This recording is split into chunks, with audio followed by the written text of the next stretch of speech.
I know. Sorry, I had to record. Sorry, go ahead. Oh, you're good. No, I know you and me like love that movie back in the day. So We that was watched cool to see. so freaking much, and then we would quote it all the time. I think it was the when he had the pizza cutter, and he would be like, "You're late," and then he would cut them. He And would, he's like, "Say goodnight." yeah, say It was, goodnight, and then he would I, cut 'em. that's classic, man. I Oh, love that. But beautiful, man. nah, man, just doing this new project, Timewalker AD. I started, I want to say about 2 years ago. Okay. Um, I had some health issues going on, and this was kind of born out of that. Um, but since then, been able to play some shows. The dudes at Vapor Space STL, shout out to them. Been having me play some vaporwave shows, and I've been kind of, all over the place, but trying to make it work.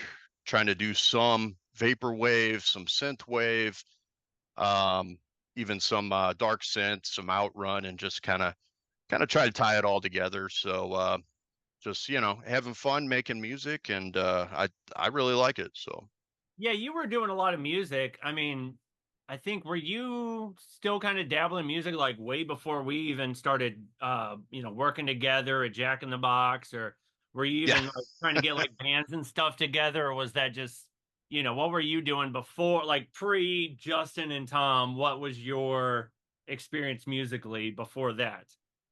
I played guitar since I was 13, so I actually took lessons, and as a result of that, I was kind of better than a lot of people in high school. And then I just kind of, never really did a lot with it. Played in some local bands, played in a hardcore band that was really good about, I guess about, man, 10, 15 years ago, called Instigator. Mhm.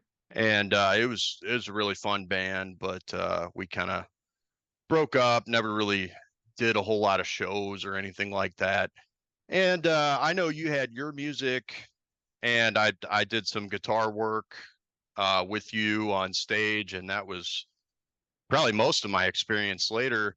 Yeah. I've done a little bit of production and writing here and there, but nothing I've really taken as seriously as this. Right. And this feels a lot more fun to me. It feels like I should have been doing this like 10 years ago, but Yeah, you seem a you know. lot more comfortable. Sorry, I didn't mean to cut you off, but you were working on, I think when I was doing Spiral Shaped Mind, you were kind of dabbling in Great Ape, Oh, which, right.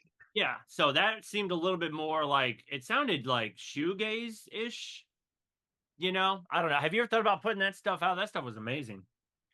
I actually am putting together a retrospective, and I remember you and I had a really good, yeah, Great Apes was my band, and it Yeah. was just me and my bass player, my friend Jim Mhm. however you say his name. But yeah, we had a lot of fun with that. I actually did a remix for the industrial band Collide, and was featured on their album. So that was probably the biggest win of my music career so far. Yeah. Um, so that was really fun. But yeah, it was kind of, yeah, shoegaze with kind of retro wave Yeah. mixed in before there was retro wave, and it was fun. I thought about playing around with some of those sounds again, maybe putting some of that back stuff out. Yeah. No, it was good because a lot of the stuff like oh man, at that time we were really trying like really super hard with music. Like I feel like all the time it was like, what can we make? What can we create? And with Spiral Shaped Mind, it was I don't know, like it was like it was some I was trying to find, you know what I mean? If that's the best way to describe it. And you were like, between you and my wife, my brother, and like you guys were the utmost um influential. You guys encouraged me all the time. Like you guys were always at the shows and everything like that. And so much you guys were always on stage. And I think there was a few times, I think one time we did the sci-fi lounge. You remember that one? It Yeah, was at the mall. and they were like, "Oh yeah, you can do a show here, but you gotta find an act." And I was like, I can't find an act. There's nobody that I could. So I was like, Tom, just come in and DJ for Yeah. like an hour and a half before my set. And it was like this. I wish they was still around. It was like at some mall, but he had like geeky stuff like figurines and like Star Trek and Star Wars and stuff like that. Yeah. And then Yeah. he was and they had a stage. They had a stage there, and I would play, the black and white movies or whatever in the background. And but man, that was so much fun. That was fun, man. I want to say that was at the old Northwest Plaza, right? It was, yeah. Yeah, yeah, that was fun. Yeah. I remember that they had vintage gaming systems. They had like Atari and I think they even had like N64s and stuff. I mean, it was dope. Yeah, that was cool. And then I did a show, I think it was when it was my first like headlining show, and you came on and did guitar work for that. And then I'll have to find it. I think I still have like the live footage somewhere because I had to splice it up and use it for like a music video or whatever. But Oh, nice. yeah, so I'll have to find that and dig that up and post it. But yeah, you were doing guitar work for that, and it was with Jared and Tom, or Jared and Trevor and you, and just the whole gang was there because those recording sessions for Horrors of Mankind. Yeah. It was the most ridiculous. Like we all just hung out at your place, and it was just let's just create as much havoc as we can. And Oh then man, I remember that we were all wound up and yeah, Trevor was like freestyling just terrible but hilarious things the whole time. And it was a good time, man. Yeah. it was so much fun. And then but yeah, since like our beginning, we started like it was 20 years ago. I was thinking about that because I graduated high school and I started working at Jack in the Box. Yep. And we wreaked so much havoc. The first time we hung out, I think we were just talking music, and then we were on break, on the smoke break, and we were sitting in my van listening to Nine Inch Nails. Told the And manager to shut up and leave us alone or something. Yeah, that was classic, dude. I guess, like we were on break, and the drive-through started filling up, and so we're hanging out in my car listening to Broken EP by Nine Inch That's right. Nails. And he comes on, he's like, "Hey, I need your help." We're like, "Shut up, us." Dude, that was such a good album. You remember I think we like jammed in your basement one time. You were on drums, I was on guitar, and we just like started figuring out broken songs, and I think we did some Ministry songs. I mean, that was fun, man. Yeah, I think we were trying to just do a jam, and then we're like, "Hey, let's just try and see if we can kind of burn through the Broken EP or whatever." So I Yeah. was trying to like remember all that stuff, and it wasn't bad. Like I wish it could have been recorded at the time because I think we nailed it pretty good. Was and Yeah. But it was on Yeah. my crappy drum set. It was my first drum set was I bought it. I think it was for $200. It was a Continental. Never Continental. never heard of it, and it was just this bad drum set, and it was kind of all I had at the time when I was learning drums and stuff like that. And we would do like when I started doing drums, it was try and find a band. When you're in high school, you had to find a band. You had to be in a Oh band. yeah. You had to do something. And then I think we we had a short-lived band called the Lollipop Guild. I don't And even remember that. oh, the terrible name. No, this was before you. This was way before you. And then we had one called Crucifist, which we were trying to do Christian goth.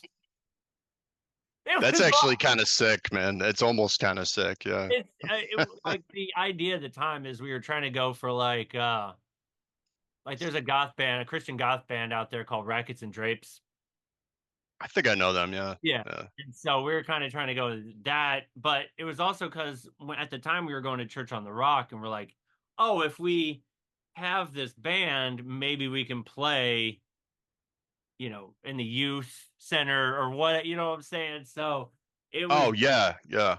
yeah. So it was like we're trying to find an outlet where it was like, okay, we have a band, we like playing rock, let's play Christian music so we can have a venue to play in. And that didn't work out. That didn't work out at all. It Yeah. A lot of those churches have really pro audio equipment too, was which good. is nice. You know. Yeah, Church on the Rock, they were definitely like state of the art. Like they were the mega church, Yeah. And Yeah. when I started going there, I did a lot of the audio work in the beginning for like the kids department Mhm. and then shift to the youth department. And then they found out, oh, you know how to play drums.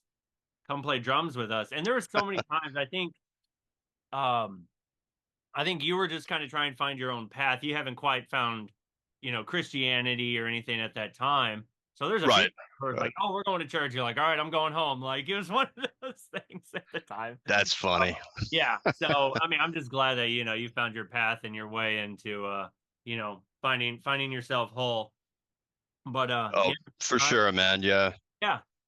And but yeah, at the time at Church on the Rock, like learned to play drums and I was playing drums for that band and then the youth band. And then he had like the pastor's son, he had his own band.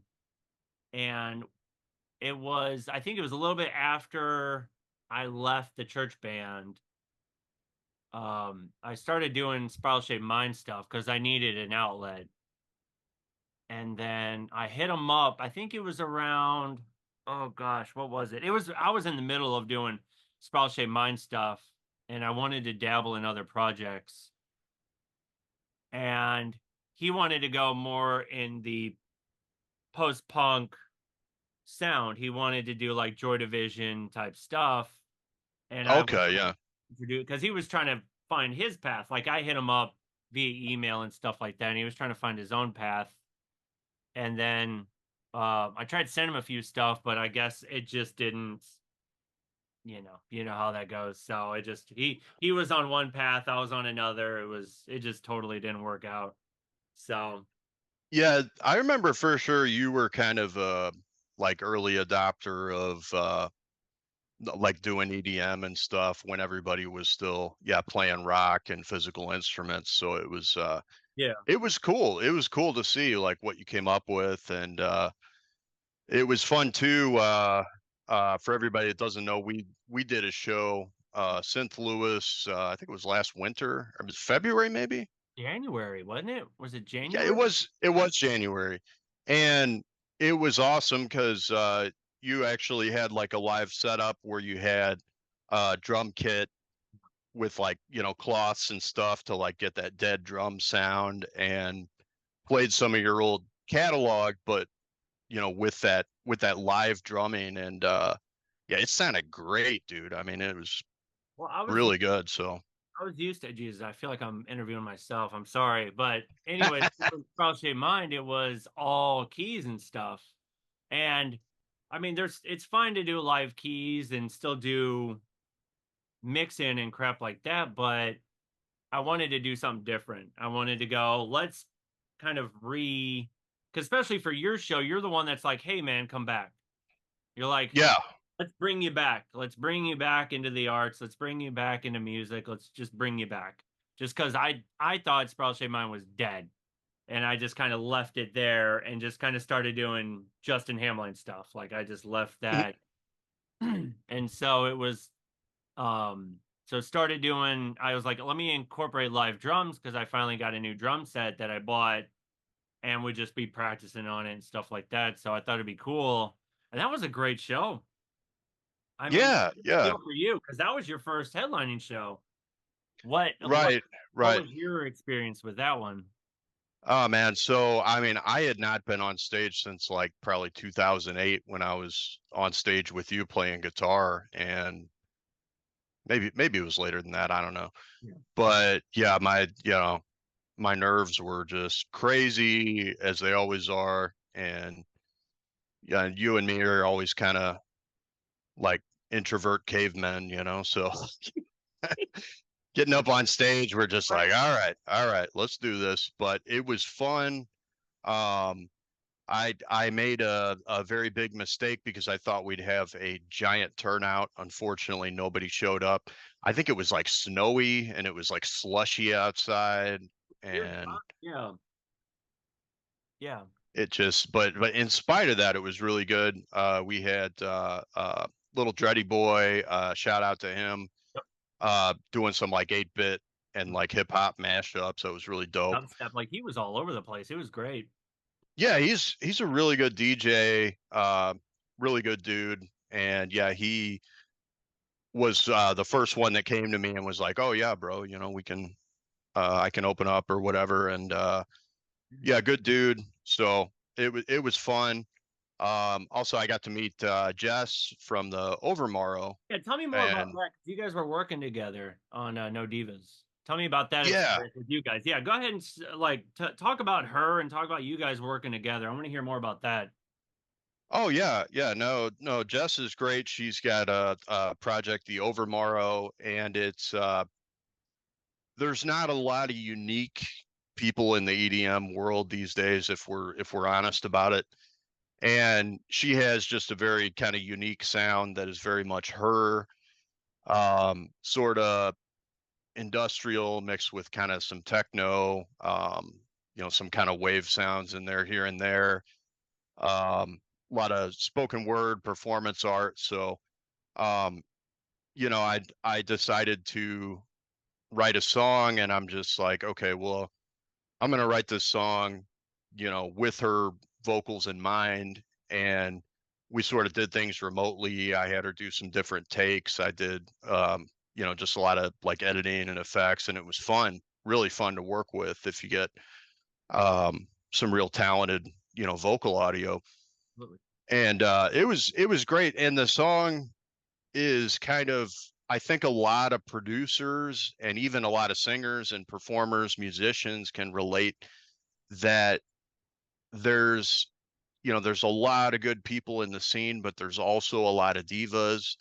There's and it doesn't just mean singers, it also means producers, because I've had some people that come through, and sometimes it's a mutual thing, like, bro, the timing's not right, or it's just not working or something. And that's not a big deal. But you get some people that are like, oh yeah, bro, let's collab, and then you don't hear anything. Or um I think I had like 9 or 10 different singers be like, "Oh yeah, I'm down. I can write lyrics and sing." I'm like, "Cool," and some of them just ghost you. Some of them Oh, just totally flake out, and some of them legitimately can't do it, which is fine. But No Divas is sort of something for people to relate to, like, hey man, I'm gonna do this podcast. I'm gonna be there. Hey, I agreed to play this show. I'm gonna show up. Hey, I said I'd do a collab. Let's get it done. Let's figure out what we need to do. So I think a lot of those people are gonna be like, oh yeah, this is great. And it's not against singers, it's just no, against that diva rock star mentality, which I try not to have, and no. we're all guilty of it at times. But It's I think there's an ego and a lot of people have it. I mean, especially in this day and age, even if it's not about finances, it's about social status. yeah, Social media where it's like my numbers are getting up there.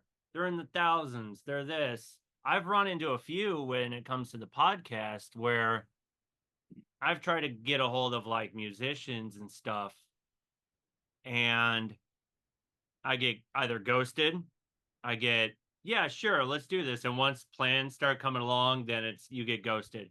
I had one singer I tried to hit up and he's like, yeah, sure, here's my phone number. I'm like, all right, cool. So I text, blah, blah, blah, blah, blah. He wanted to give me business advice. He didn't want to talk about his past about being a musician. He wanted to talk about business lectures or business this, business that. I was like, no, I want to talk about when you did stage work, when you were a musician, when you did this, when you did that. I get when you want to squeeze in some business stuff, but he completely wanted to disassociate himself from his past, and it was just like, okay, I can't deal with something like that, you know, especially if you have this ego. And I think that's what one thing I took away from No Divas is that let's separate ourselves from we're artists. We should stay artists. We're artists. Let's be artists. Status shouldn't mean a damn thing. You Right. know what I mean? So, and I think that's great that you and Jess started working together. Like you guys work really well and you guys are really like, you know, evolving, pushing the scene a little bit. You know what I'm saying? Like you're finally got another show coming up. Tell me about that in August. Oh yeah, yeah. No, just to comment on that, man. Yeah, Jess is great, and she was perfect for the song because she's like the polar opposite of a diva. Yeah, You absolutely. know, she may have a mic in her hand, but opposite of a diva. So she was great for that, and it was, and I was kind of influenced for her vocals, sort of like kind of like Lords of Acid, but like not quite as crude. You know. Yeah, absolutely. Yeah. Yeah. But no, that was kind of an influence, and she actually saw them recently and posted some pics. I'm super jealous. So Always seeing all these bands. I'm like, I'm jealous. I have no time, no finances for that. So well, I think we both live vicariously through her posts. So yeah, yeah. I mean, shoot, dude, I got a bad back. I can't stand around at a concert all day, but I still try to get to shows. So that's something I want to do more of Yeah. in 2024 and going further is try to get out to more local EDM and synthwave and vaporwave shows. But yeah, speaking of which, we do have a show. It's called Hidden Gem, and it's presented by um, the producers and artists, the minds behind Vapor Space STL. Got my bro Timothy, who's actually doing some upcoming artwork for me, and also made the T-shirts for me. So good dude to know. Always very helpful. Always really got his ear to the ground with everything in the scene and music. Um, and a lot of the other people behind the scenes. Freaky Steve's a cool guy. He does all the visuals. Got like bunch of CRT monitors and TVs playing like feedback loops and Okay, just I'm really neat stuff. gonna cut you off there because I did a show. I didn't know this, but I did a show with Freaky Steve. If I can pull Nice, this up, nice. I did a synth jam. It was an experimental thing. Let me pull it up. I'm so sorry for doing this in front of the No, you're good because that's relevant. No, he um does good work. he did a oh man, it was in St. Louis. It was an art piece and he had all these different artists do science fiction influenced artwork. And it was Nice, all over the whole thing and then he created I think it was a giant metal eyeball.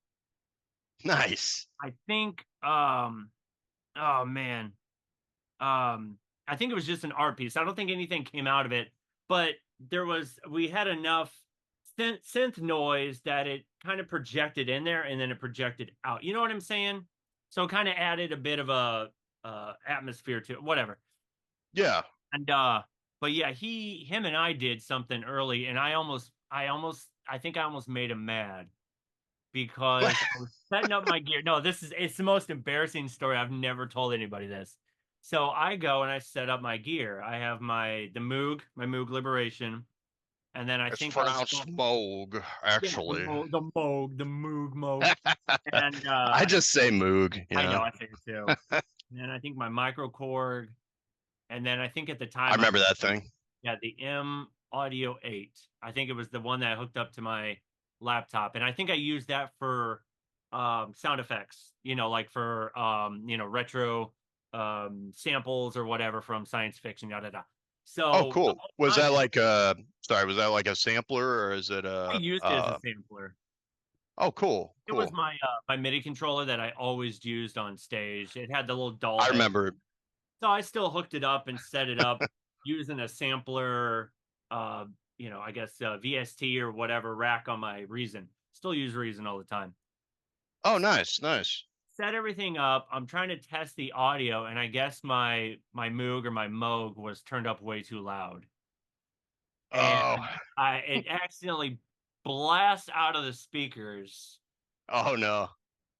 and it was so loud, and it was his speakers, Oh, and he I think he got mad and he cussed at me, and I'm like, I'm so sorry. But we finally became like by the end, I stuck around, we hung out, we talked, and I think at the end where everybody kind of did their own set, we all came together and did just one big, experimental synth jam. nice, He's a nice. good That dude. must have been I'm awesome. so glad you guys are working it. If I can make it to that show, I would love to see him again. I would love to hang out with you guys again.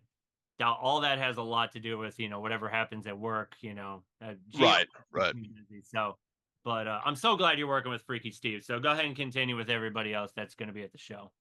Oh no, no, that's a good story, dude. It's kind of funny because the last Vapor Space show I did, I got this controller still feels new to me, Yes. and I was like I was plugged into the house PA, and like at the end of the show I powered off my controller, like, and I guess everything was still live, and it was like and like shot through the speakers. I'm like, my bad, sorry. Yeah, it's And nerve. then for whatever reason, I guess I was nervous, and I just like yanked the RCA cables out, and it was like, and I'm like, sorry, that was me again. So I kind of did the same thing. It's funny, dude. It's embarrassing when you do stuff like that, and especially if you piss off a sound guy or if you're borrowing Yeah. the house's system, or even again with Freaky Steve, it was he brought in all of his own. This was his whole thing. He threw all Oh this no. together. He was nice enough to invite me, and I just blast out his speakers, and I was just like, "Oh God, I can't believe I did that." But again, it was a beautiful, beautiful moment for that Yeah. whole event to come together. And he was just so once the music started going and the drink started flowing for him, he was just like, "This is what I'm talking about." Like he was so excited. Nice. I'm jamming. It's just all, just experimental synth stuff. And he's just like, "This is it." Like it was just like everything came together for him. And I was like, I'm so glad that everything's good now and I didn't just ruin my whole, whole thing with him. Well, Oh, yeah, that's good. Yeah, I mean, I'm sure they get it. People do that all the time, and I'm normally real cautious not to like pull and plug in cables when the sound is live or whatever, because it's back when I would just play guitar. If you just yank the cord out to tune or something, it's like through the amp. I'm like, no, right. but that's funny, dude. So, but Yeah. no, the show's it's at Pop's Blue Moon, and not to be confused with Pops. Some of the out of towners, I think, were thinking that it was Pops. I'm like, no, no, no. It's just a nice little music bar, and they've got. I want to say they have like a bunch of like microbrew stuff. I'm not a big drinker these days, so I'm not sure. But I remember they had a lot of really good beers there. Um, Real small kind of venue, and it's always a good time. Like I said, we got the visuals rocking, and people pumping out some nice funky tunes. I've met a lot of local artists I've played with. DJ Packy is really good. He's, I think, one of the best DJs around. He does a lot of live remixes and mashups, and he can do all the crazy scratching stuff. I'm just like, I'm kind of still a sync DJ, but I'm learning. Right. Yeah. It takes time. It's okay. At least I'm not Grimes. That whole debacle. Oh, I honestly felt bad for her because I mean she could have reacted better, yeah. but I Oh, I mean, think so too. come on, everyone in the world's making memes about it, and I'm just like, man, I kind of feel bad for her. That's kind of crappy, but It, you know, I think it was just her. I don't know. Like, don't. There's a difference between acknowledging it and then overkilling it, and then I was it the software? Was it just not syncing up? What was it? I couldn't. I think she didn't, from what I understand, she didn't, I want to say somebody else like prepped her set for That's the, a problem. That's where I have a problem with that, where it's all like right, right. curate your own tunes. Don't rely on others. Like And that's I mean, yeah, I hear you, man. And I will say that a lot of times EDM artists and producers, a lot of times it doesn't translate well to them live because when you and me make EDM stuff, I mean, we're literally in our bedrooms, cranking out tunes and hammering on them yep. all odd hours. And I I kind of empathize in some ways, but at the same time I get the frustration because you're a professional, you're on that kind of level of performance, you should probably at least do one run through. But I think someone else prepped your tracks. And sometimes if you're spinning like uh let's say trap very commonly will have a double RPM, Yep. like 180 BPM or something, so they can get all the crazy little Yeah. like Hi-hat parts. Yeah. trap hats and rolls in there and shuffles. And um so your DJ software or controller or whatever hardware is just going to look at it and say, oh, this is not 140 BPM, this is 70 BPM. Yep. Because it's trying to do half or whatever. Yeah. I think under the pressure, when you're really nervous or freaking out, sometimes it's hard to think about basic stuff like 70 plus 70 is 40, or 140 divided by 2 is 70. Yeah. And I think the pressure was on and it threw her off. Mm. That said, any DJ that knows their way around knows that's a common occurrence. But you know Yeah. it's Yep. it's what it is. I think so too. Tell me about you got a new album out dedicated to Shark Week. Yes, and it was funny because I scheduled the release to what I thought was going to be Shark Week, and I That's think fine. it was like a week or two ago, and I didn't even hear anything about it. I'm like, man. But yeah, it's obviously blatantly inspired by the movie Jaws. And just, I know you're a big movie buff, I am too. Yeah. um but Jaws to me is just one of the greats. You got Roy Schneider, Richard Dreyfuss, and I can't remember who played the captain, but the captain to me was the real star of the show. Yeah. And so I just kind of did like a Jaws inspired EP. It's like 3 songs, and the fourth one's just kind of a throwaway, but I really like it. I've been bumping it in the car. It passes the It's car good. test. I think Yeah. you always want to look at your music when it comes out and be like, I could have mixed that 10 times better, but it's whatever. That said, I actually enjoy it. We got it's kind of a dark synth Hmm. album, or maybe even horror synth. Yep. And there's one song on there that's like real dark, called Teeth Like Knives, Eyes Like Dolls. And it's sort of the captain when he's telling that creepy story on the boat, Yeah, that's exactly and what I they're thought.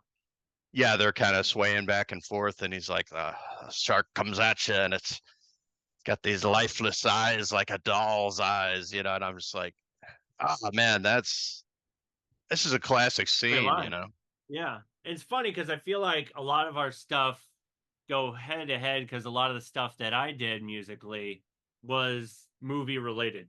It was Yeah, always find something that, like, again, movie buffs, we would either, sample something from a movie, or we would influence a song based on a movie or something. And I think one of our favorites was the one I did from Equinox, was Dummy Up. Why don't you dummy up? So a lot of the stuff that I've seen in your like, I'm looking through your catalog and stuff, or or he did this, he's like, why don't you dummy up? Yeah. He like does it like, what does this mean? I don't even know, dude. I've watched that movie so many times, Oh, it's and great. It's oh, it's great. beautiful. It's beautiful. I got so many versions of it, and but yeah, with that, he was like, "Why?" It was a lot of my songs that came out was because we quoted it. We watched all these movies all the time. You come over, after we went to St. Charles Community College and all this other stuff, That's like right. when I got done working and stuff like that. I think we went separate ways. I think you quit working at Jack in the Box, and went to work with my ex, which was the McDonald's in Winsville. That's right. Yeah. Yeah. And so anytime that we would, if we had a free weekend or whatever, actually there's so many times they used to come and just stay the night. Like you would just Yeah. spend the whole weekend just hanging out. We'd all hang out in the room and watch movies and get, slushies and smoke cigarettes. And it was it's a wild. It It was was fun, man. It fun. was a Yeah. good time. Yeah. Yeah. There's so many, and there's so many like it was funny, like speaking of movies, let's just Yeah. Yeah. switch to Go ahead. horror because we both have always loved like horror films and some sci-fi and dark fantasy stuff. I mean, it's just it's life, you know. Um, but yeah, I remember um I actually it's funny, I had Netflix and some other paid services. I even had Shudder, which is like a horror app. It's great. I love Shutter. Yep.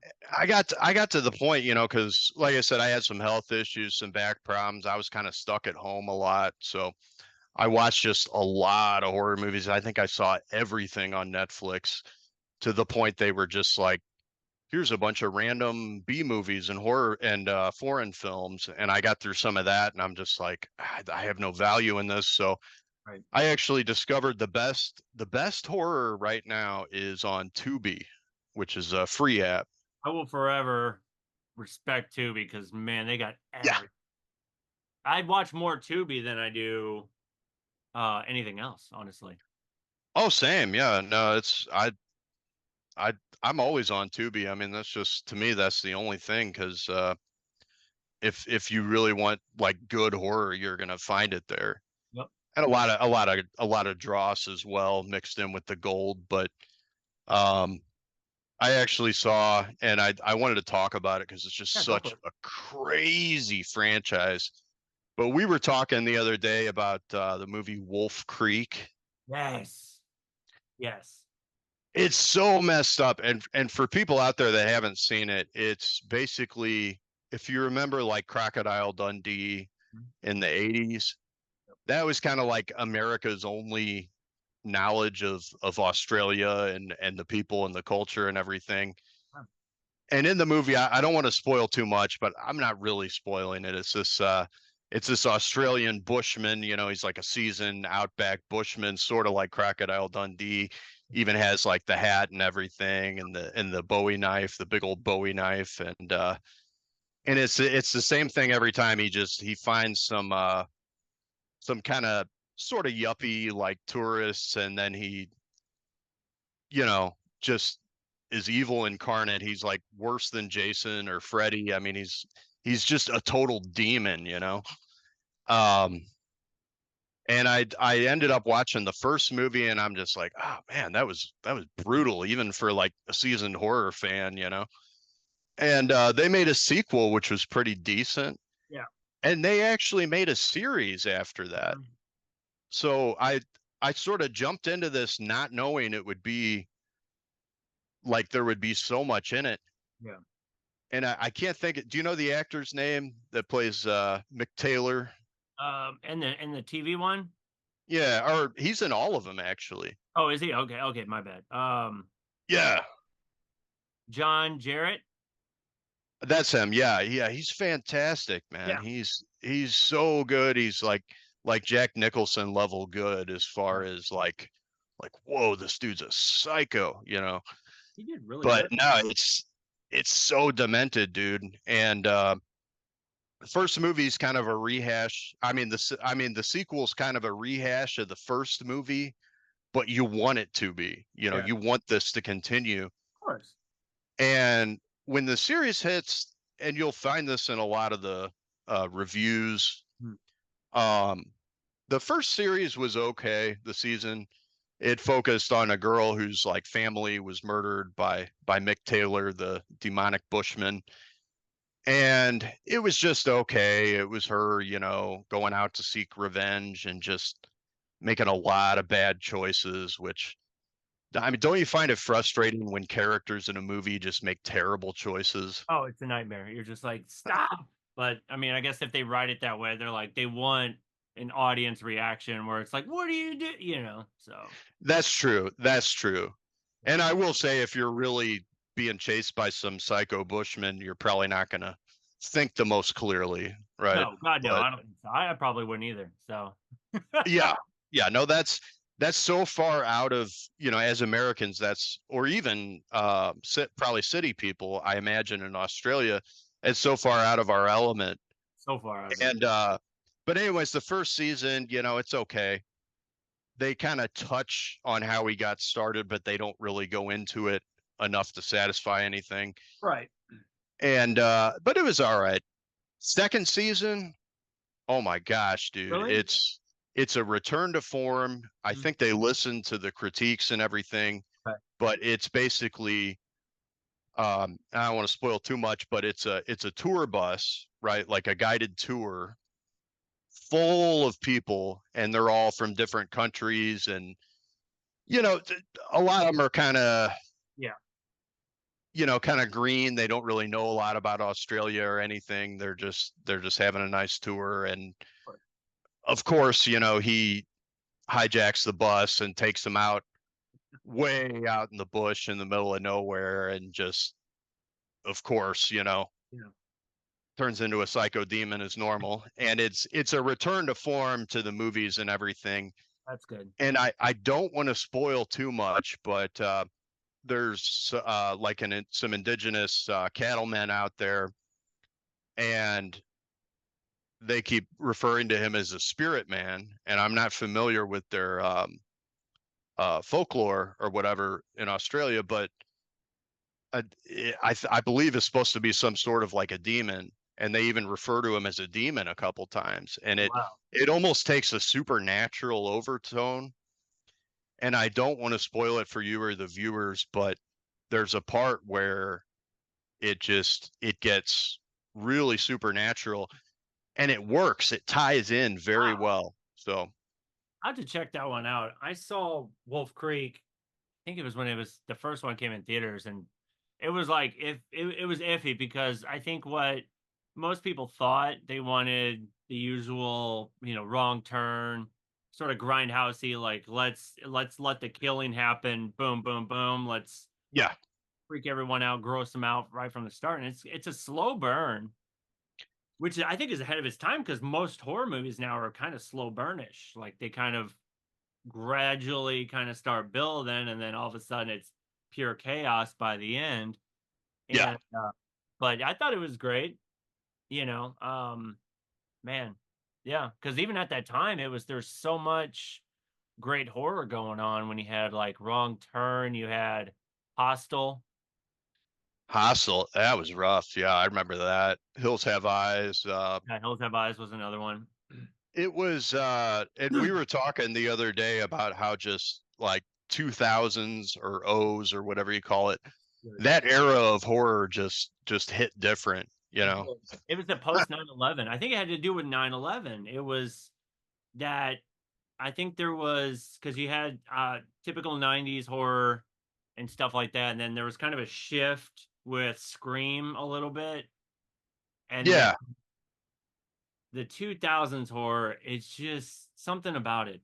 I don't know. I don't know what it is. I wish I knew the right answer, but it just hit different, you know? And yeah, yeah. I love 2000s horror. And then they had a lot of supernatural horror. There was a big trend of like PG-13 horror, um, The Ring, the Scream. American version. And I want to say the guy that wrote that, um, he actually loved the American version because the Japanese version, Ringu, was, I want to say, like, was made for television Yeah, there, it was, yeah. and very low budget, Mhm. and it was good, but I want to say the writer of the books, and his name escapes me. I Yeah. thought I had it on my coffee table here. I was going to pull it out.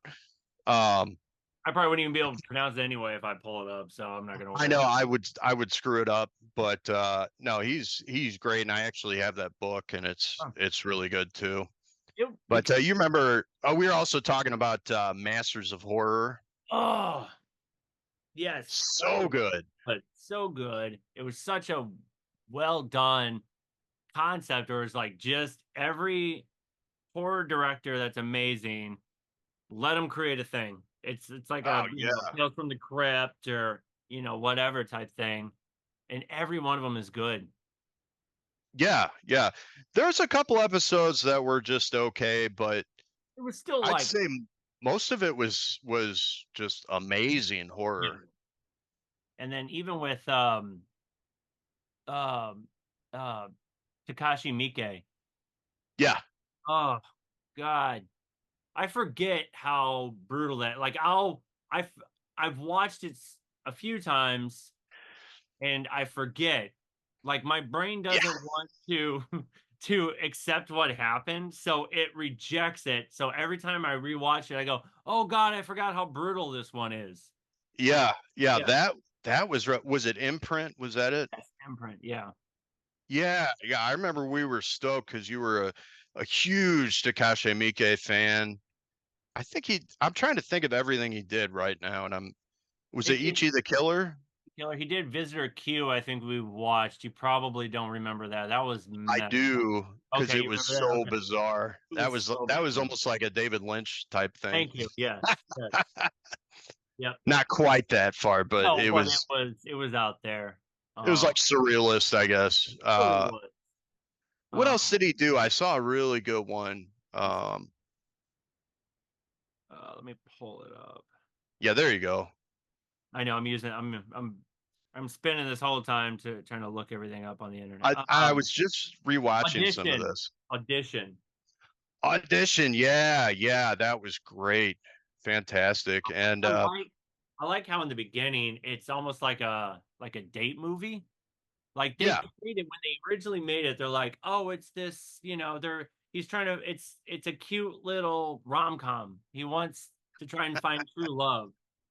And then right. there's a shift in it, and you're going, "Oh, this is not going to go well." Oh my gosh. That was good. I mean, there's so much good Japanese horror, especially around that time. It was the rise of it, really, because it Yeah. became more accepted and more established in the US, I think. I mean, that's what it was. And love it or hate it, the US is kind of the movie capital Yeah. and the music capital, Yeah. maybe also Britain. Oh, you know what's funny? I wanted to say on Tubi, and this is kind of going off subject, but Oh, it's okay. Go ahead. um I found a oh, hang on, now I'm blanking on it. You're good. Uh oh yeah, yeah. Yeah. I found that there's actually some good movies that are made in Isle of Man. Really? And yeah, I want to say where is it? It's like near Wales or Yeah. something. I can't even think. Yeah. But it's a beautiful place, Mhm. and there was a comedy movie, like an action comedy that was real demented, Really? called Mindhorn, and I Mm. recommend that one. And it's some guy that he like plays a detective called Mindhorn, and he has some like like a third. I think he has like a third eye or Yeah. something, or Okay. I see it now. ESP. Yeah. And there's like a demented fan that It's got Steve Coogan in it. yeah, yeah, yeah, yeah, Steve Coogan, he's great. He was great in Party People. Yeah. 24-hour Party People. That's always a classic for me. Because we So much watched that. quotable lines. You introduced me to that, and actually, you actually introduced me into Joy Division and New Order Yeah. because you Oh, brought me really? over.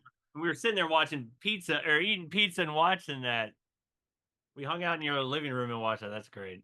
Oh, okay, I do remember that. Yeah, yeah. But there's so many funny lines, like when he's in like, to me, just the little funny stuff, like he's arguing with some guy in a club, and he's like, George Epstein produced the Beatles, and he's like, no, that was Brian Epstein or something. I'm probably mixing that up, Yeah, yeah. but he's just reaches a point where he's just like, just fucking wrong.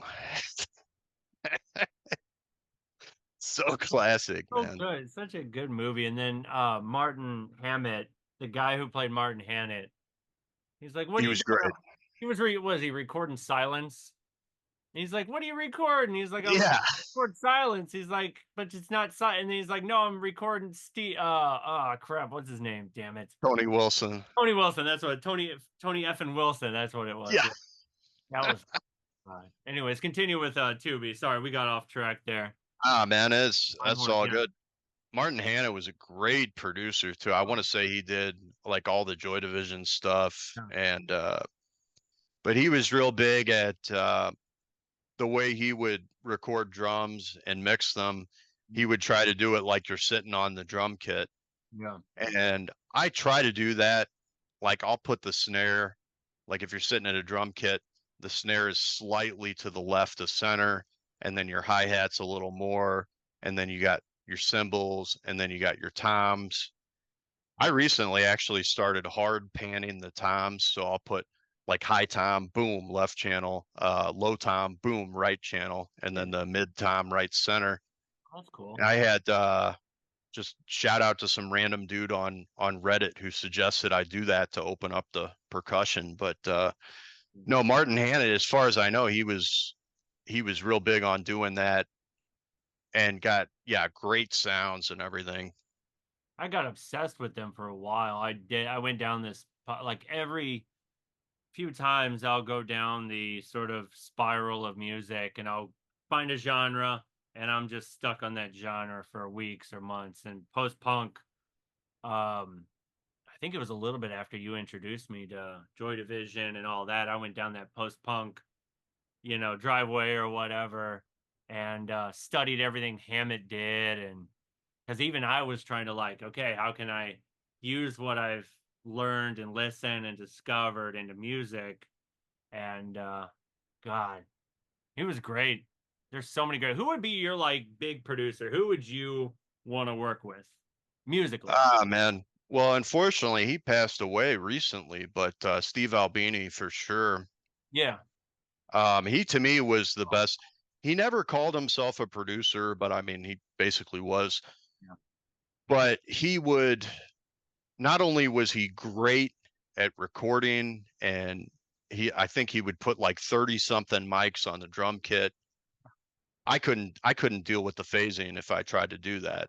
I could not. But he would just record masterpieces. And the best part about him is he would listen to the bands, he would have, and he would try to get their vision on the recording, which, I don't know if you know, but In Utero by Nirvana, he recorded it and then he mixed it.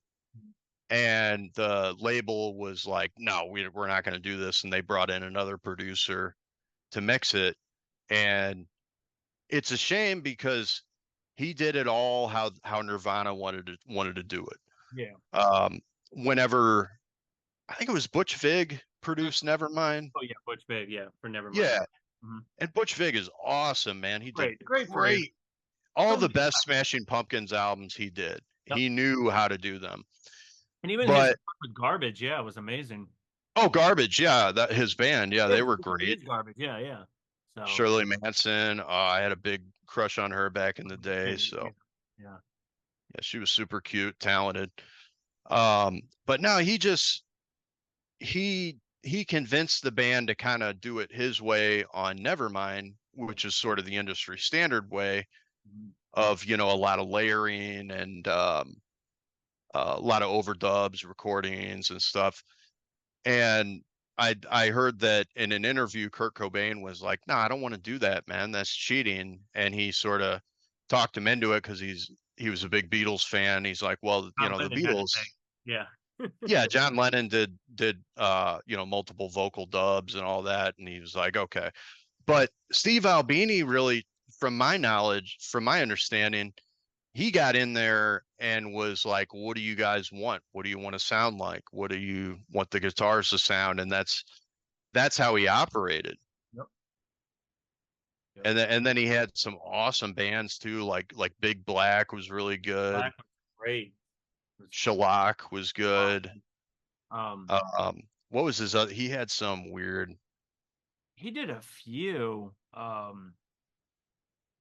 went down to Albini after he died. I just started redigging up. Oh, Rape Man. Yeah, right, man.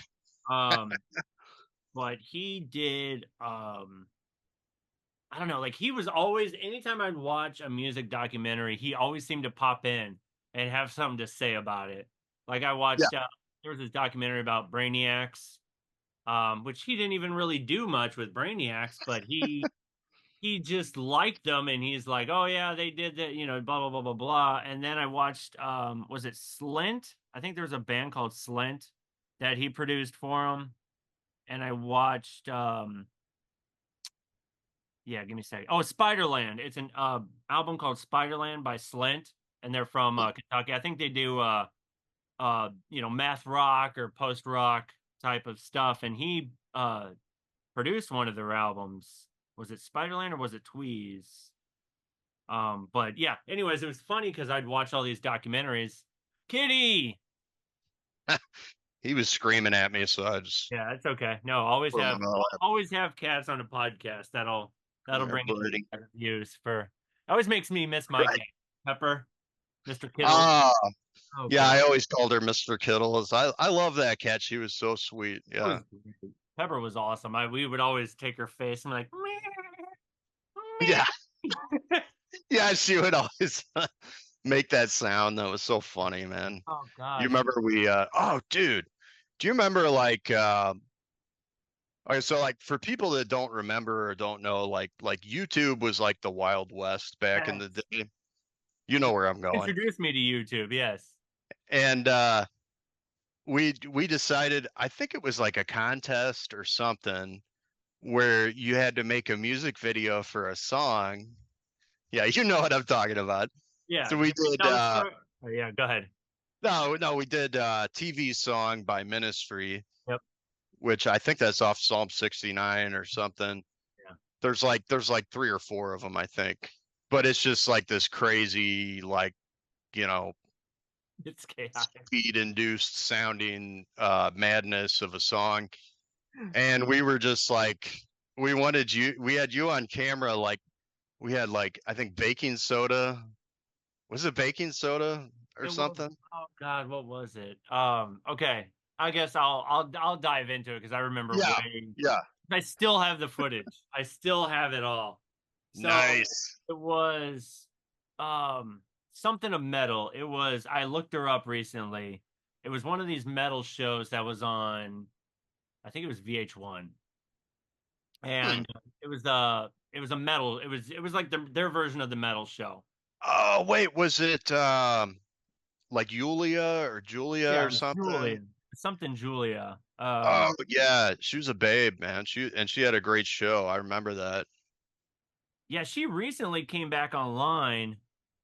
I Nice. found her. I'll have to find her and send it to you. But she had her own metal show, and I think they were posting something on MySpace where they're like, "Hey, pick a metal song that you like, create your own music video, send it in, and we'll, you know, share it, post it, you know, put it on TV, whatever."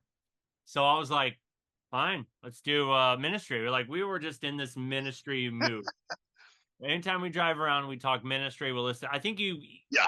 you got me. I think it was Twitch, and it was I think the remastered version where it had the stereo. Anyways, I Yeah. became obsessed with Ministry at that time, and you, I wanted you to come over, and we wanted to work on it together. And so I wanted it to be. It was chaotic. It was drug related. I wanted it to Oh be yeah. cocaine and heroin type thing. And Yeah. we it was a lot of fake blood. I remember I had blood capsules and I think it was oatmeal. I think oatmeal was used for vomit. Yeah, yeah, the oatmeal vomit, Yeah, blood capsules, and I think some other kind of fake blood. sort of fake cocaine and heroin-y type Yeah, stuff. And but so the baking soda was, like, all bloody, fake bloody, and you're, like, rubbing it in your gums, and, like, we took yeah, uh, it was like a little syringe for your cat it was for the medicine or kiddos, yeah, something. yeah. To Mr. give her Kettles. to give her medicine, it's what it was. And the funniest part was we called it the Mr. Kittles injector. Hector, that's what it That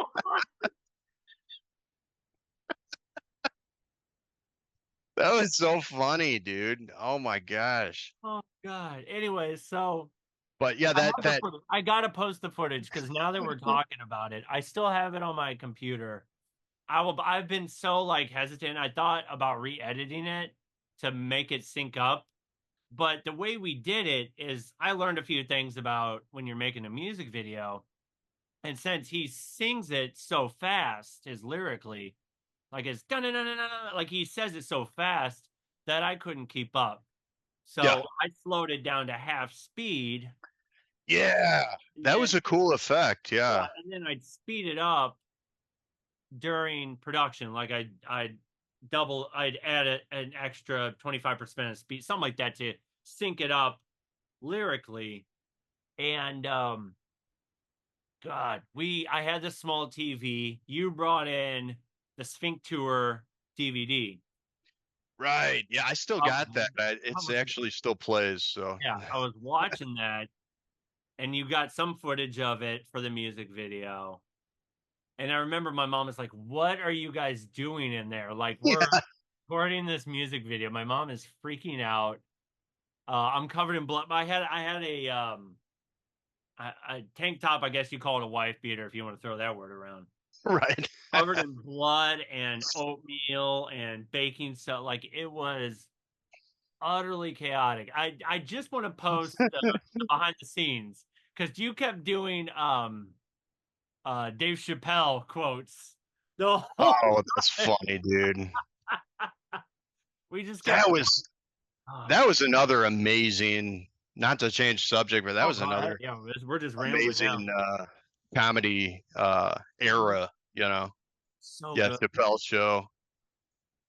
The Rick James sketch. I mean, I think that was the funniest sketch of all time, maybe, you One know. of the greatest we'd watch all the time. And then Austin would try and quote it and he'd misquote it Yeah. all the time. He screwed up so much, and we would make fun of him all the time at Jack in the Box.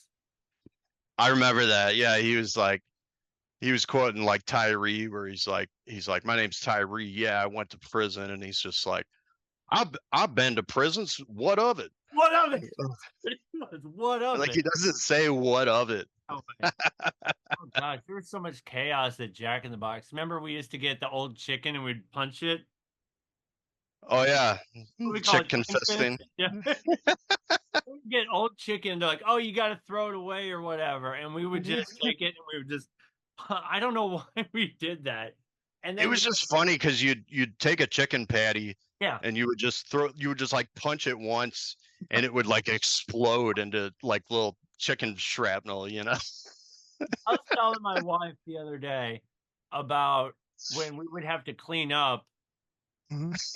and we would have to empty all the metal trays and we would gather Yes. them all together.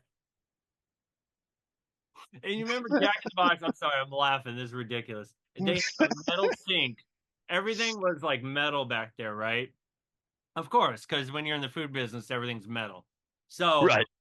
we would take all the metal and we would throw it in the air and then we would run. So then Yeah. it clangs so loud. All the customers are like, and we would be like, what was that? Like we would throw it, run. So when it lands, looking around and we weren't in the area and we're just like, what happened? Like, Like what was that? Yeah. Dude, that was so funny, man. I oh, remember also I had the dishwasher sprayer right. thing, Yeah. and anybody would come back and I'd just be like, psh, you know, spray him with it. We used to, we used to throw ladders at the back. Remember? Yes. all That I was like the time we like went too far, and you're just like, let's throw this ladder. Like in the dry stock room. I'm like, oh my gosh. what were we doing? We were I think at one point we were doing a mosh pit in the trash. There was all Oh no, I yeah. know what it was. We would put all the trash bags in the back to take the trash out, and you were like, it's like a leaf pile, and you'd like jump in it. Oh, Oh man. we were I don't know, we got frustrated, so we just started throw we started I was throwing a ladder. I was just like, oh, like throwing the ladder, just that random thing. I think we like threw the ladder at like the metal sink or something. Yeah, So we've done that before, yeah. Oh it man. was funny because I remember it was so funny. A lot of the managers we knew like just couldn't even get mad. They're just like, cut it out or something. I mean, we were good workers, but it just Right, right. everything settled down. It was just like we were just so high strung that we were just like, oh, like we just had to use that energy for something, and so we were just rambunctious. Right. We were so crazy, and Oh man. man, I think after a while you left. I think I was still kind of working there, and I worked with Big Josh. He became a manager. I don't I know if remember you him, yeah. know. And then Mike with the green hair started working there. He was like into Cottonmouth Kings and stuff like that. You might have been gone by then. I think I knew Mike though. I think I know who you're talking Yeah, about. he had green hair. Yeah, I was yeah. working Cottonmouth Kings, yeah. So, and then I know he introduced Josh into smoking pot, and then I think they got high one time after they got off work, and Josh got way too high that he couldn't leave. Oh man. It was so bad, dude. Oh, that was kind of near my tail end where I was kind of working both jobs. Like I'd help out at the McDonald's, and then I worked mostly at the Jack in the Box. But then when I started working at McDonald's, remember when I didn't really get fired, but I got put on like some suspension per investigation. I guess some money went missing. There was a lot of that, There yeah. was, yeah. And A lot so of food I think places that's when people we were recorded scamming. the Tom and Justin show. That's on YouTube. I'll have to post a link to that later. And Oh, dude, not to totally shift no, go gears, ahead. but No, go ahead. I think it's worth mentioning that your old Zombie Road documentary is still online, right? Oh, yep. Yeah, that was fun, and it's fun to rewatch that stuff. But and these days I'm not really a big believer in ghosts or whatever, but that place was still creepy as heck, man. You remember going down there? Something about it. And I think a Yeah, lot of the times we were goofing a lot to yeah, try and over uh kind of overpower the sense of dread that I think we were feeling there. Like you could feel it. yeah. And For those that don't know, Zombie Road is like I think it was out in like Wentzville or something, right? oh, it's further out. It's Further down out. in St. Louis. Let me see if I could look it up. Go ahead. Yeah, yeah. It's real popular with the local folklore. A lot of people go down there, and I don't know about these days, but this was back in the day, It's in probably Wildwood. 2008. Yeah, it's in Wildwood. Okay. Yeah. Okay. But yeah, it's this long path in the out in the woods, and I think there's like a creek bed out there or something, and it's just there's a lot of I can't even remember what the local um I folklore was. I think there was like murders or something there, or yeah. And like then in the olden days. yeah, I thought there was some sort of like a train like back in the day it was like a train track um that like it fell off the track or they got in an accident, so a lot of the passengers Yeah, died or something like that. I Uh think so.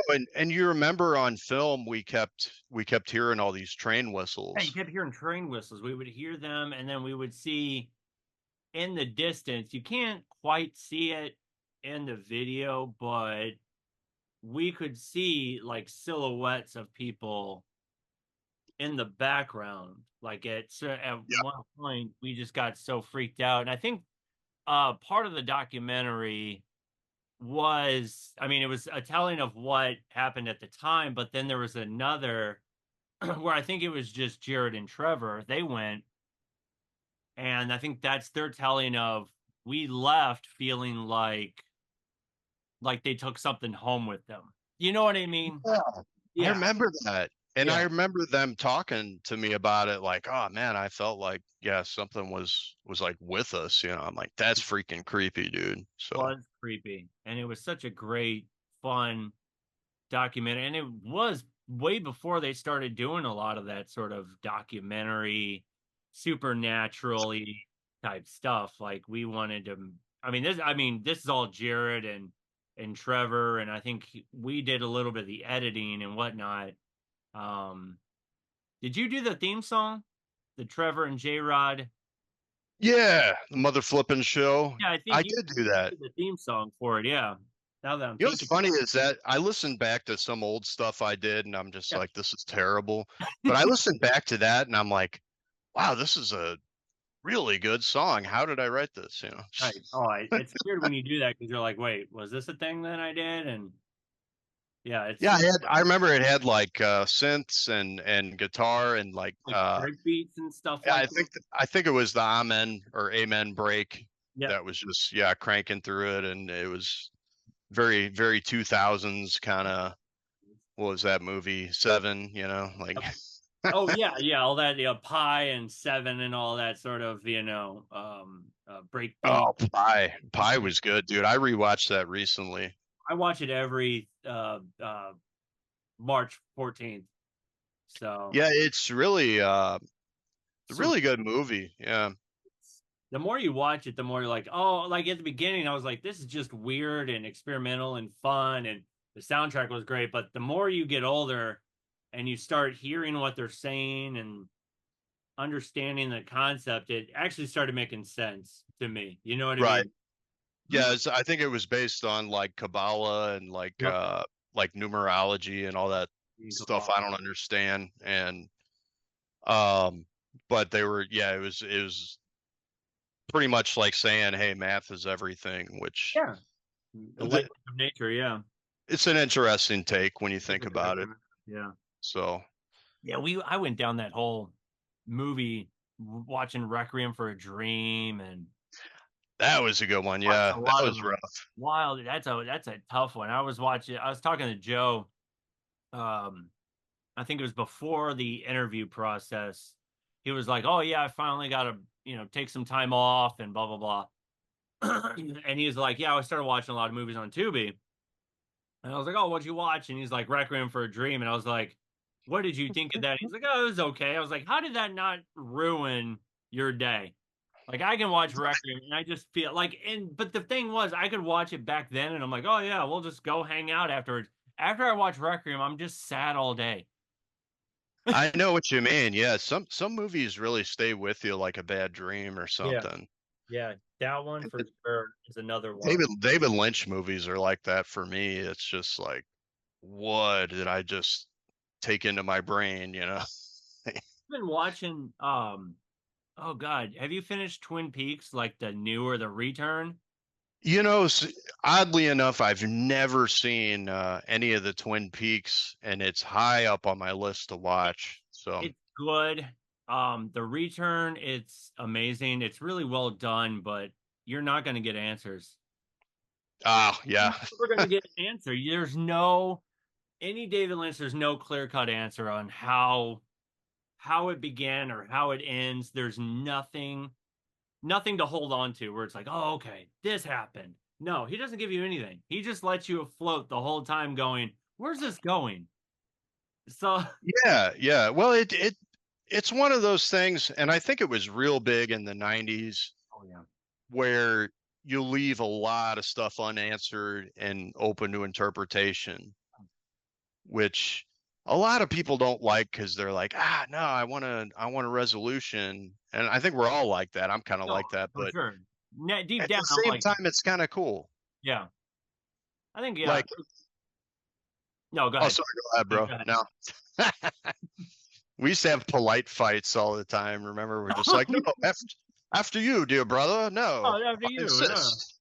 I was listening to oh gosh, what was it?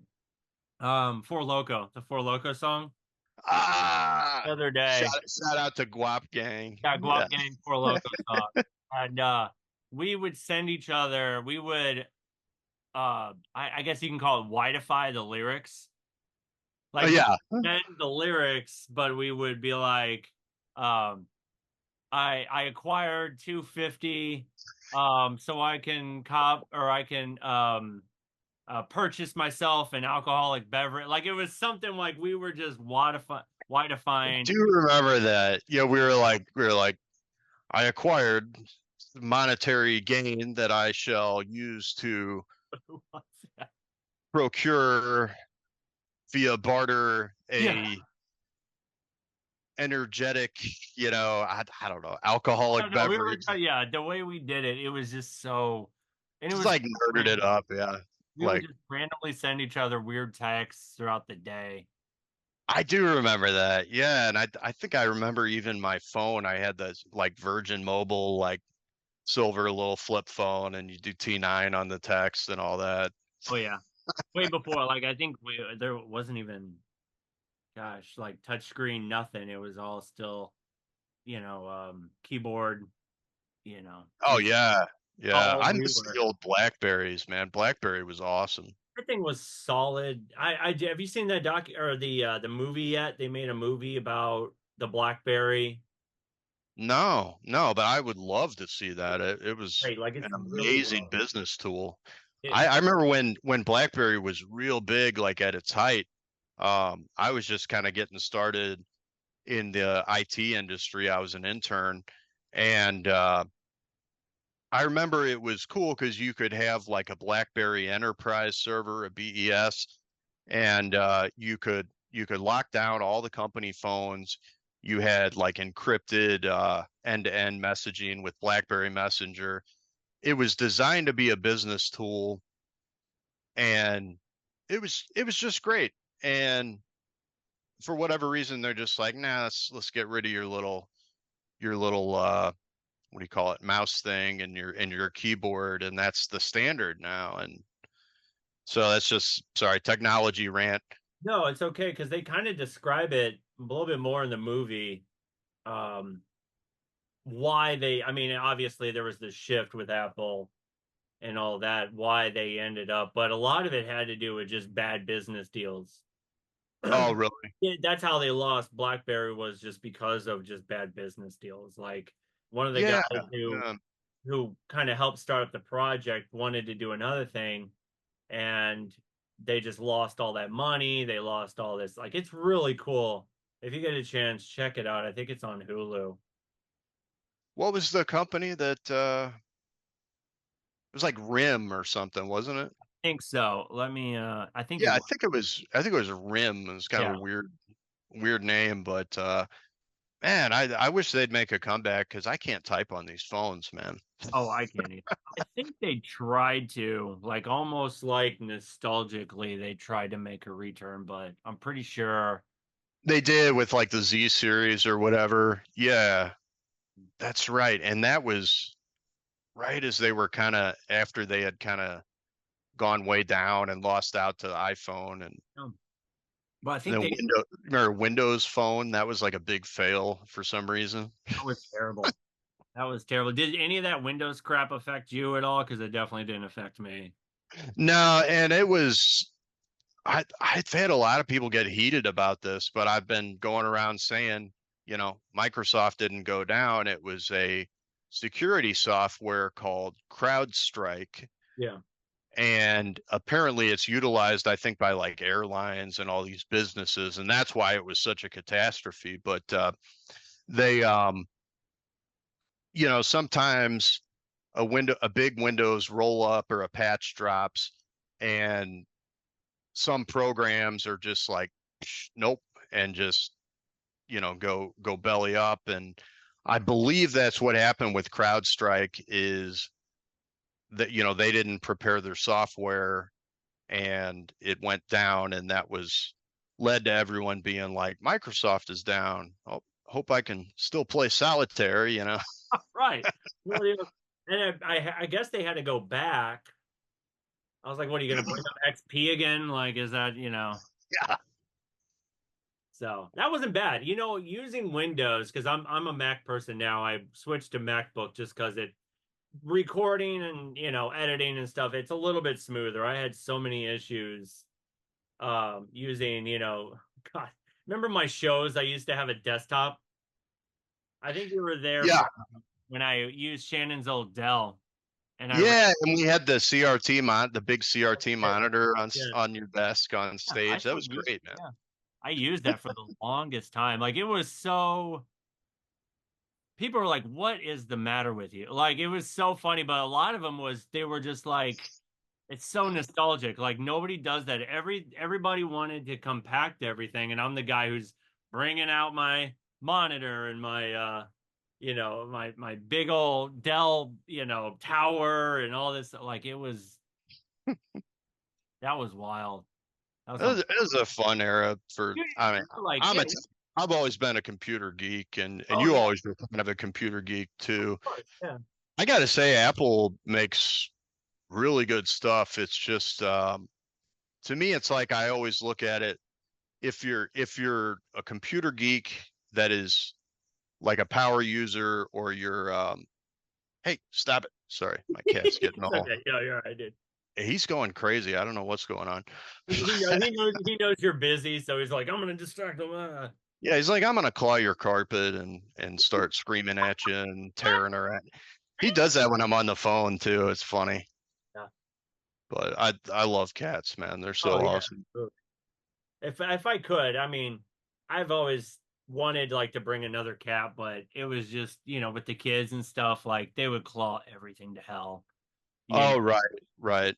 So, but yeah, I It's was it's probably hard with young kids having a cat too, because kids don't know any better, and they'll be like, I'm gonna pull the cat's tail or something, you yeah, know. you know, comes attacking It's it's them. it's probably easier when they're older, yeah. Right, right. No, I get it. So, But no, I love pets. yep, They bring us a lot of fun. I agree. Geez, what time is it? Let me see. Is there anything you want to promote before we call it?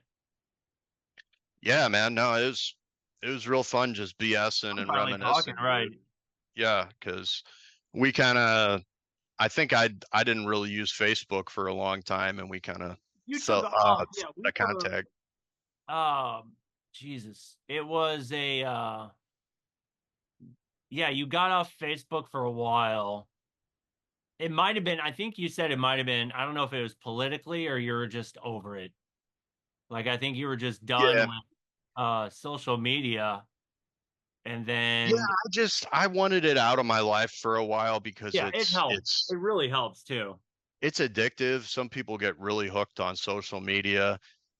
What The reason I got back into it was to promote Timewalker, and I'm working a lot on creating content, but sometimes I'm just like, oh, I'm consuming too much content. I'm arguing with trolls, and it's just like, Yeah. it's not good. It's not good for people to do that. And I everyone wants to hate and troll, so it's like, you know, it's it's an annoying kind of sign of the times. But anyways, I'm sorry, bro. I started No, you're okay. No, rambling. What because was it was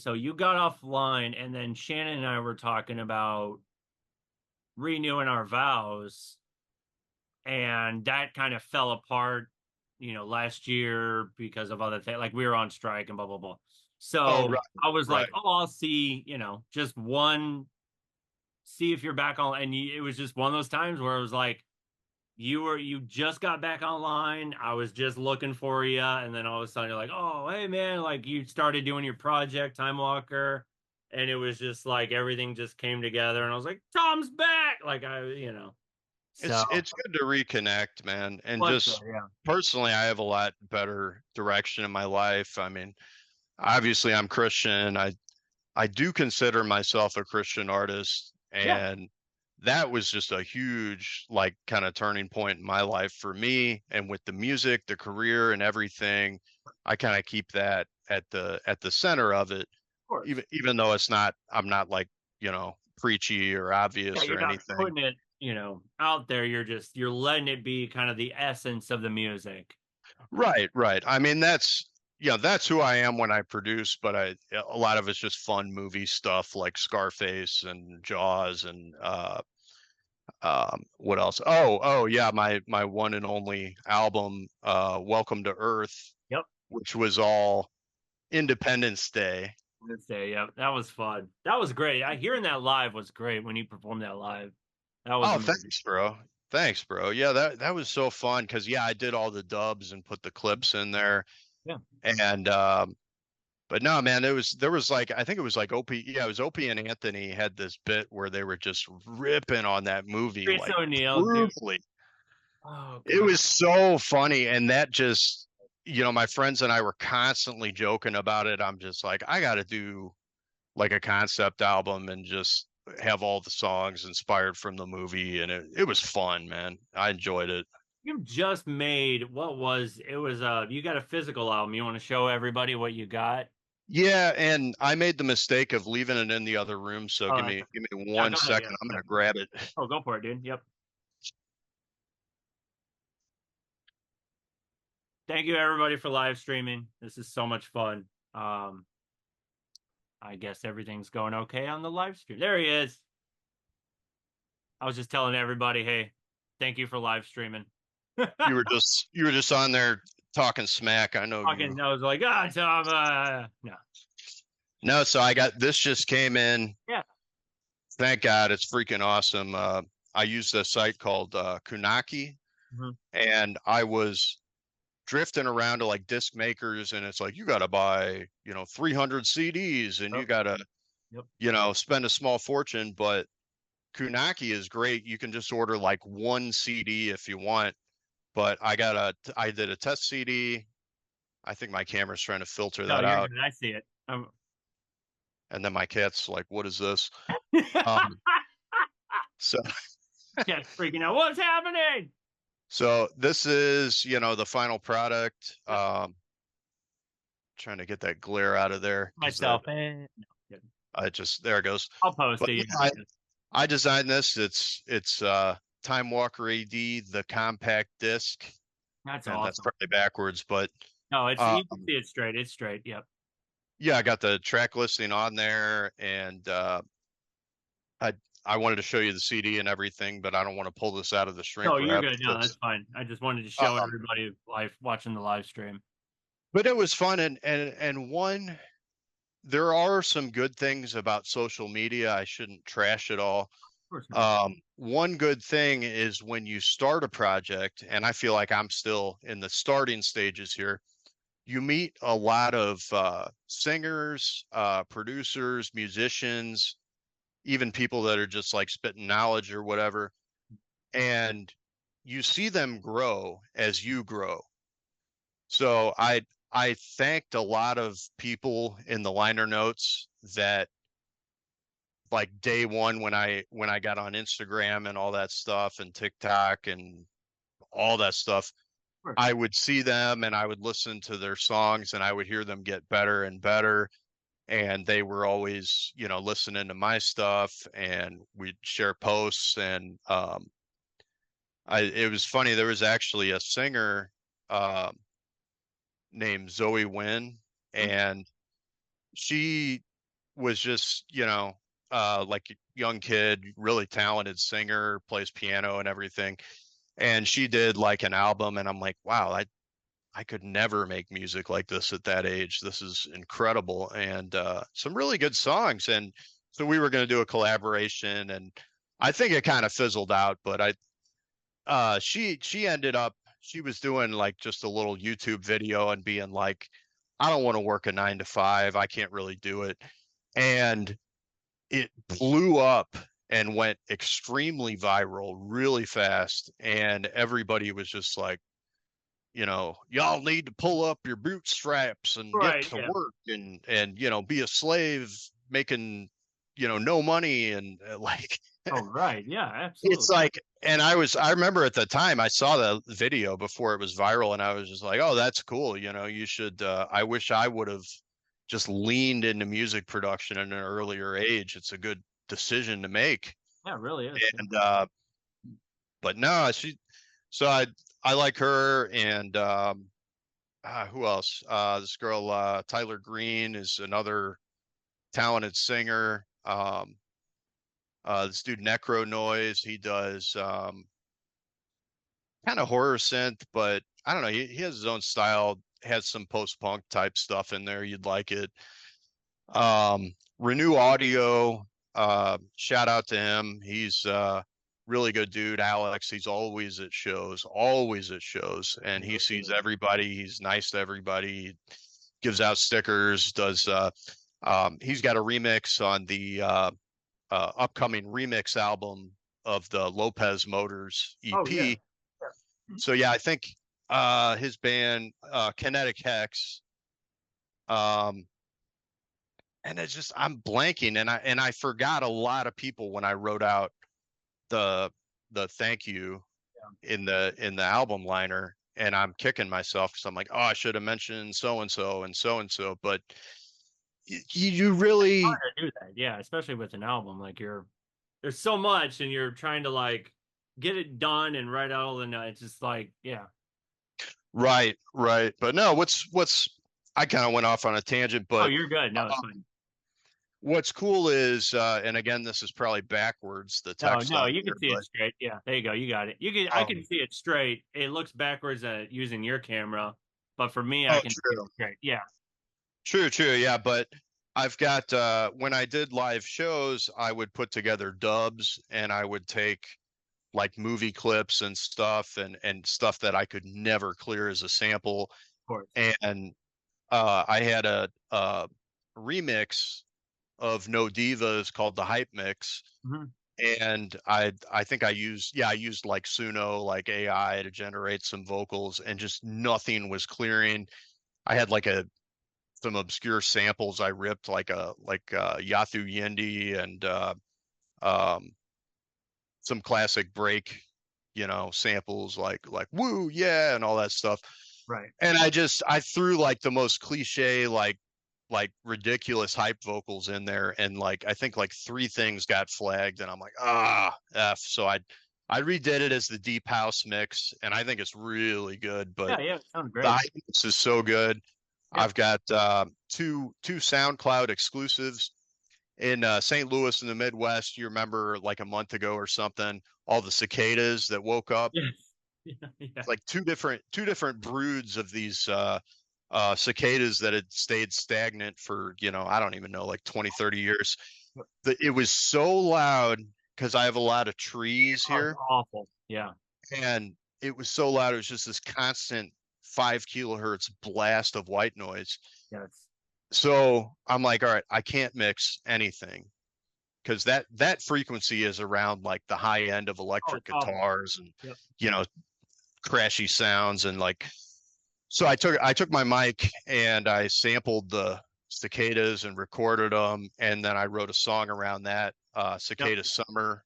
Yep. So I that's a SoundCloud Great exclusive, song. Yep. Yep. and I got another one, Eight Arms of Terror, Hmm. which is on there. Um, and then of course some of my hits, Yep. uh, Cool Cruiser, Cycle Chaos, Plausible Deniability, um, Loose Cannon, which was from the Jazz Wave Wait. album that I made, the Brass. Yep. It was great So seeing your that was picture and you with the holding the brass out. I was like, oh, that's awesome, dude. That's so cool.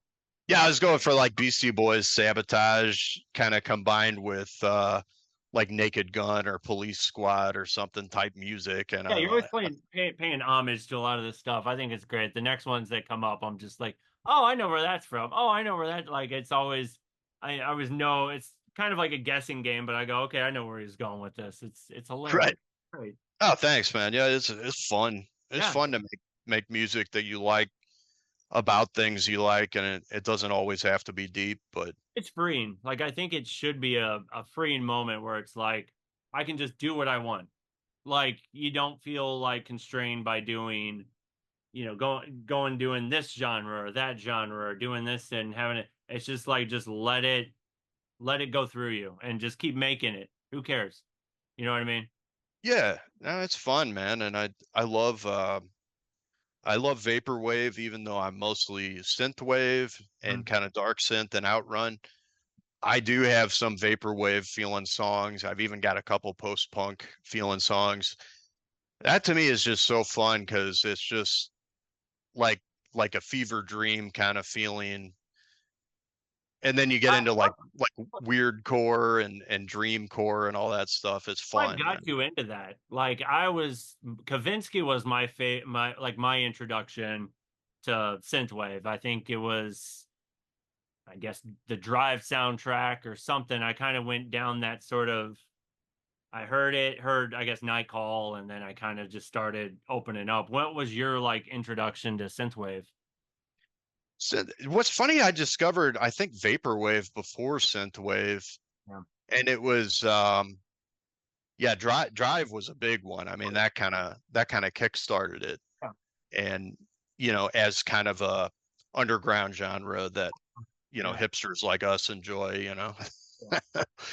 but yeah, I remember it came out, and my buddy and I were just sitting at his house, and his girlfriend was like taking a nap on the couch, and we were just like, oh, he's like, oh, you gotta check out this vaporwave, they call it, and it started out almost as a meme Yeah, because it was. Yeah. people would take like I'm going to take the most recognizable 80s pop samples and throw some lo-fi and trap beats on them and just drown it in reverb and delay, and it evolved from that. And but I think it was, of course, Macintosh Plus, uh Saint Pepsi, Blank Banshee. Yeah. um there's a lot of them, and it Then was just. I went down a spiral too. There was this someone posted a, oh, I can't remember what it was, but it was just one of those like where it was like a file and you can download off the file, and it was like 3 terabyte. No, no, it wasn't that much. Jesus Christ. It was big. It was a lot of gigabytes worth of vaporwave, and it was like the early stuff, the pre-vapor type stuff, and then it was vapor trap and vapor, the mall soft and all, like it just kind of had these. And man, I mean, I still eat it up. I love it, dude. I think it's It's great. great, yeah. And there's subgenres too that are offshooting all the time, like what is it? Is it not future funk? Yeah, future I think funk. it's fun. Yeah, yeah, yeah. And future funk, from what I understand, I've never tried producing it. I may take a hand at it. Why not? It's I think it's like there was a lot of kind of funk, kind of synth funk stuff in the Yeah. 80s, like Cameo and On that synth. Kano. Yeah. Do you ever Zap. listen to Kano? Yep. Yeah, Kano's great, man. That was another thing around that vaporwave. When I discovered vaporwave, I got into Kano, and I'm just like, wow, this guy's freaking amazing. It made And me want to never use a synthesizer again. right.